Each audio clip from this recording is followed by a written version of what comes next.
और वहीं आपको यह भी बता दें कि प्रधानमंत्री नरेंद्र मोदी और बीजेपी के राष्ट्रीय अध्यक्ष अमित शाह ने आज होने वाले सभी कार्यक्रमों को रद्द कर दिया है। पीएम का यूपी में आज एक जनसभा को संबोधित करने का कार्यक्रम था और वहीं राहुल गांधी भी आज विश्व के विभिन्न नेताओं से मिलने वाले थे, वो भी आज इस कार्यक्रम में शामिल नहीं होंगे।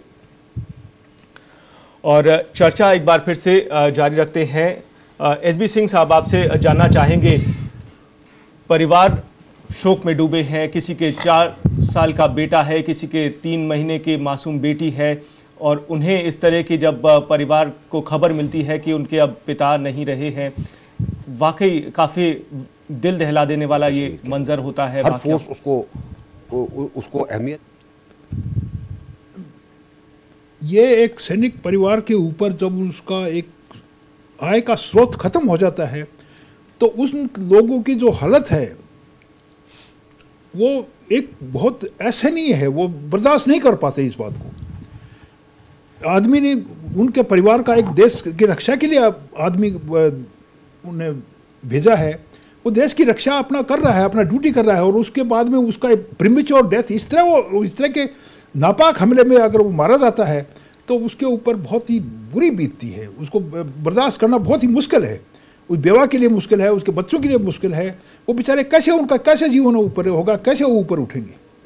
और इस तरह के हमले, ये सबसे बड़ा एक हमारा जो चूक है वो इंटेलिजेंस फेलियर बहुत नाकाम है। हमारा इंटेलिजेंस फेलियर क्यों हुआ? क्यों नहीं हमने जो रोड ओपनिंग है पूरा सैनिटाइज किया उसको? ऐसे कॉन्वाई हमारी इतनी लंबी जिसमें 2500 के करीब सैनिक जा रहे थे, उसको क्यों नहीं सैनिटाइज कर दिया गया? क्यों, कैसे वो कार बीच में आ गई? क्यों नहीं हमने इस तरह के, ये एक तरह की हमारी बहुत बड़ी चूक है। और नेचुरली पहले बर्फ जमी हुई थी, बर्फ अभी रोड ओपनिंग हुआ है तो नेचुरली हमको एक्सपेक्ट करना चाहिए, हमारा विजुअलाइजेशन हमारे कहीं कहीं चूक हुई है, हमको हमारी भी गलती को स्वीकार करना चाहिए। और इस तरह के हादसे क्यों होते हैं? क्योंकि हम और कॉन्फिडेंस हो जाते हैं कि बस अभी सब ठीक है, हमने हर एक चीज़ का माहौल सब बना लिया है, अभी सब आराम से चलेगा। वो नहीं, वो आतंकवादी हैं, वो इस तरह की देखते रहते हैं, अवसर देखते रहते हैं कि किस टाइम हमको स्ट्राइक करना है और वो स्ट्राइक तब करेंगे जबकि वो आप बिल्कुल वनरेबल हैं, उस समय वो स्ट्राइक करेंगे जिससे कि उनको मैक्सिमम गेन हासिल हो। तो ये परिवारों के ऊपर बहुत बुरी गुजरती है, जिनको पीड़ित होता है उन्हीं को पता है कि क्या उनके ऊपर गुजरती है। ये छोटे छोटे मासूम बच्चे हैं, जो बच्चे ने उसका फादर का मुंह नहीं देखा और वो उसका फादर चला जाता है, उसके ऊपर क्या बीतेगी। तो हमारे देश को सोचना चाहिए और हमारे नेताओं को सोचना चाहिए और इस तरह के हमले के लिए हमको कार्रवाई करनी चाहिए। अदरवाइज हमारे एक तरह का पब्लिक का कॉन्फिडेंस हमारे राजनीतिक सैनिक के ऊपर से खत्म हो जाएगा। जी, कैनेडी ने एक बार कहा था कि let us not seek Republican answer, let's not seek democratic answer, let's seek the right answer. तो हमको ये पार्टीबाजी में उलझ करके नेशनल सिक्योरिटी पर ध्यान देना चाहिए और उस पर पूरा कड़ा इंतजाम करना चाहिए और इंश्योर करना चाहिए कि इस तरह के हादसे नहीं। खेमचंद जी, जिस तरह की आज अभी बैठक हुई है, सीसीएस की अहम बैठक हुई है, अब ये देखने को मिलेगा कि आखिर किस तरह का एक्शन सरकार लेती है। लेकिन हर बार ये बात आती है कि जंग इसका कोई विकल्प नहीं है। क्या आपको लगता है कि जंग के अलावा भी कोई और रास्ते निकाले जा सकते हैं ताकि इस तरह की घटनाएं की पुनरावृत्ति ना हो? देखिए, इस घटना से पूरा देश दहशत में है। पूरा देश का जो माहौल है, पूरे देश की जो भावनाएं हैं वो शहीद परिवारों के साथ खड़ी है। और निश्चित तौर पर आज माननीय प्रधानमंत्री जी के घर, जिस प्रकार आपने अभी बताया कि 55 मिनट तक लगातार बैठक हुई है, सेनाओं के अध्यक्ष वहाँ पर रहे और CNS के सदस्य भी वहाँ पर रहे। निश्चित तौर पर इस घटना का जवाब दिया जाएगा। देश के प्रधानमंत्री इस विषय पर गंभीर हैं, उन्होंने अपने सारे दौरे रद्द कर दिए। देश के गृह मंत्री राजनाथ सिंह जी ने अपने दौरे रद्द कर दिए और देश की सुरक्षा से किसी प्रकार की चूक ना हो, इस विषय को लेकर देश के प्रधानमंत्री गंभीर हैं। उन्होंने तुरंत प्रभाव से एक अहम बैठक बुलाई है और निश्चित तौर पर इसके नतीजे सामने आने वाले हैं और जिस प्रकार का हमला हुआ है उसका मुंहतोड़ जवाब देश के द्वारा दिया जाएगा। दौलत जी, मुंहतोड़ जवाब दिया जाएगा और कड़ा एक्शन लिया जाएगा, लेकिन जनता ये जानना चाहती है कि आखिर किस तरह का एक्शन लिया जाना चाहिए, किस तरह का एक्शन लिया जा सकता है। कई पहलू होते हैं इस पर विचार करने के लिए, विभिन्न पहलुओं को सरकार को ध्यान में रखकर आगे कदम उठाना पड़ता है। किस तरह की चुनौती बनी हुई है केंद्र सरकार के लिए इस वक्त की परिस्थितियों को देखते हुए? आज भारत का एक एक नागरिक इस हमले को लेकर गंभीर है। कोई इसमें दो राय नहीं है कि पूरा देश ये चाहता है। मेरे ख्याल से इस देश में शायद ही कोई ऐसा नागरिक होगा जो ये चाहता हो कि इस घटना का पुरजोर जवाब नहीं दिया जाए। जवाब देना है, क्या देना है जो अभी सरकार में उनका दायित्व है जी। और जो कुछ भी इतना बड़ा कोई भी फैसला होना है तो मेरा ये मानना है कि सरकार को जो हमारे देश के सारे बाकी लोग भी हैं उनसे भी सलाह मशवरा कर लेना चाहिए। और कहीं ना कहीं अब इस मसले पर ऐसी कोई बात नहीं होनी चाहिए ताकि दोबारा ऐसा हमला हो। ऐसा कोई जवाब आधा अधूरा नहीं जाना चाहिए जिससे फिर इस तरह के हमले की स्थिति बने। क्योंकि जो कश्मीर में हालात हैं पिछले 4-5 साल में, उससे पहले अगर मैं जाता हूँ तो कश्मीर में हालात इस तरह से हो गए थे कि कहीं ना कहीं टूरिज़्म भी बहाल हो गया था, अच्छे खासे लोग आ जा रहे थे, चुनाव में भी 77-80% वोटिंग वहाँ पर हुई थी। लेकिन पिछले 4-5 साल में जब से वहाँ पे सत्ता परिवर्तन हुआ और दो पार्टियों की सरकार बनी, उसके बाद से हालात कश्मीर में ये बदला, कश्मीरी खुद सामने आने लग गया। उससे पहले कश्मीरी पाकिस्तान के साथ नहीं था और था भी तो बहुत दबे छुपे था, बहुत कम लोग थे। और उसके बाद जो पत्थरबाज और जो भी जिस तरह की घटनाएं हुई है, हम ये कह सकते हैं कि पत्थरबाजों को पाकिस्तान पैसे दे रहा है, वो कर रहा है, सब कुछ पाकिस्तान कर रहा है, तो वो हमारे देश में कैसे कर रहा है? हम क्या कर रहे हैं? अगर वहाँ पे इस तरह की स्थितियां बनी तो हम क्या कर रहे थे? वहाँ पर जो सरकार थी वो क्या कर रही थी? अब हालात इस कदर हो गए हैं कि आज वहाँ की जनता भी कहीं ना कहीं हमारे खिलाफ खड़ी हो गई है। इसके लिए कौन जवाब दे? हम पाकिस्तान को तो हरा लेंगे लेकिन कश्मीर की जनता को कैसे हराएंगे जी? वो हमारे देश के नागरिक हैं। हम दावा करते हैं कि कश्मीर हमारा अभिन्न अंग है देश का, तो वो हमारे देश के नागरिक हैं। वो हमारा विश्वास नहीं करेंगे, वो विश्वास कैसे बहाल होगा? क्या होगा? सख्ती करो, जो भी करना आपको करो, लेकिन ये जो हालात है ये दोबारा कश्मीर में ऐसा भारत पर कहीं पर भी ऐसा हमला नहीं हो। भारत में जो भी सरकार केंद्र में बैठी है उसको ये अब सुनिश्चित करना पड़ेगा, क्योंकि मुंबई में हमला हुआ तब भी हमने सेम इसी तरह की बातें की थी, उरी में हमला हुआ तब भी हमने सेम इसी तरह की बातें की थी, लेकिन फिर पुनरावृत्ति हुई है। अब फिर और पुनरावृत्ति नहीं हो, ऐसा कोई इंतजाम सरकार करे, ये पूरा देश चाहता है। इसमें सरकार को जो भी करना है करे वो। जी सिंह साहब, आप भी कुछ इसमें बात रखना चाह रहे हैं? जिस तरह से दौलत जी ने बोला कि जम्मू कश्मीर के हालात इतने चिंताजनक हैं, गंभीर हैं कि वहीं के लोग जो नागरिक हैं वो संरक्षण देते हैं, उनमें से कुछ चुनिंदा लोग हैं जो आतंकियों को संरक्षण देते हैं, इस तरह की हमले होते हैं, पुनरावृत्ति होती है।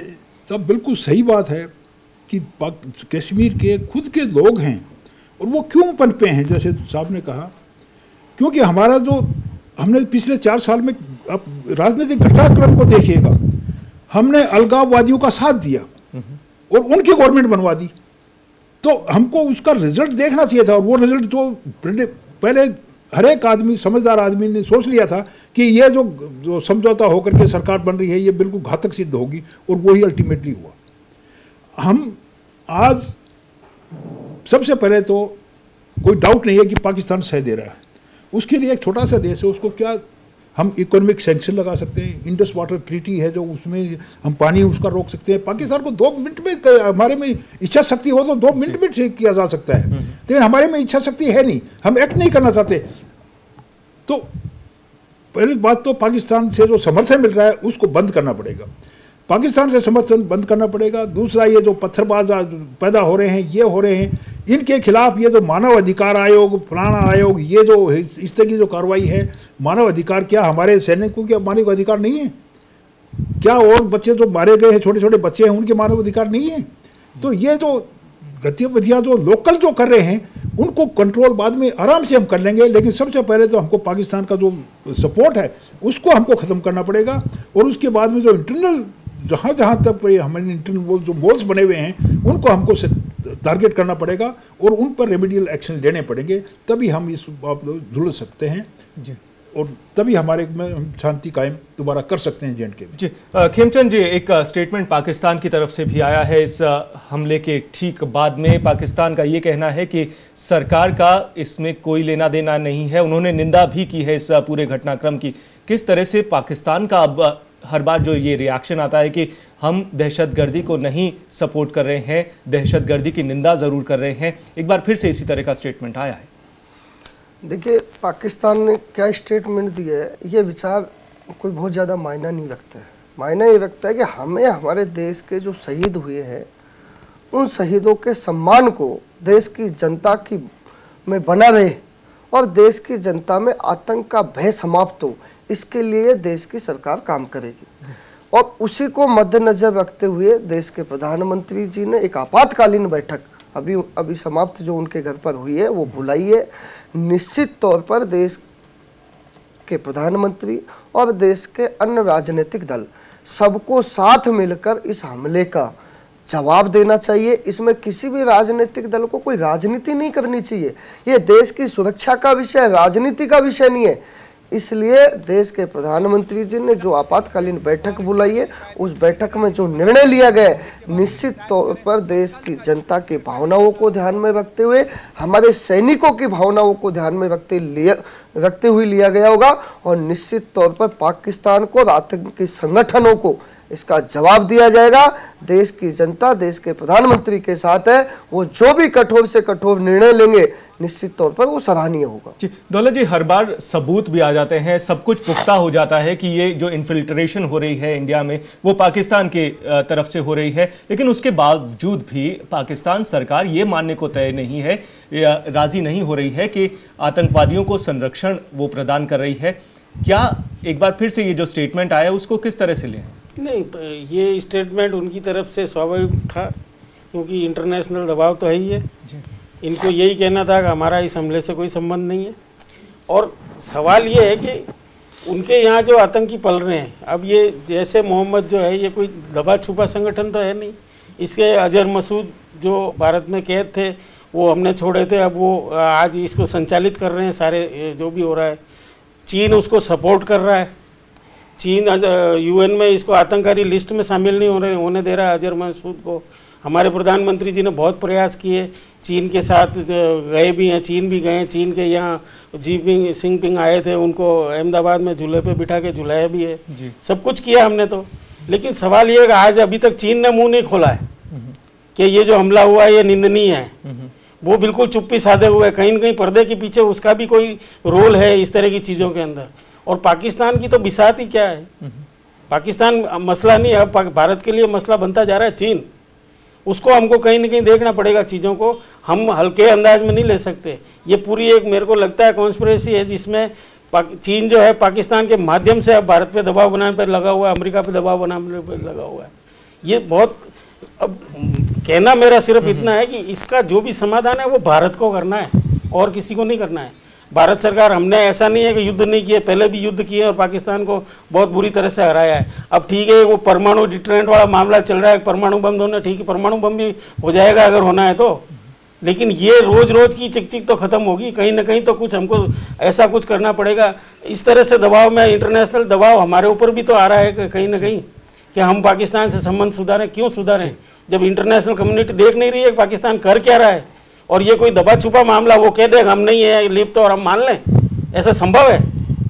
ये कौन नहीं जानता है कि पाकिस्तान में जैसे मोहम्मद के लोग रह रहे हैं, उनके अजहर मसूद वहीं रह रहे हैं, कितने कितने मतलब आतंकी संगठन वहाँ पर बैठे हुए हैं। जी बिल्कुल।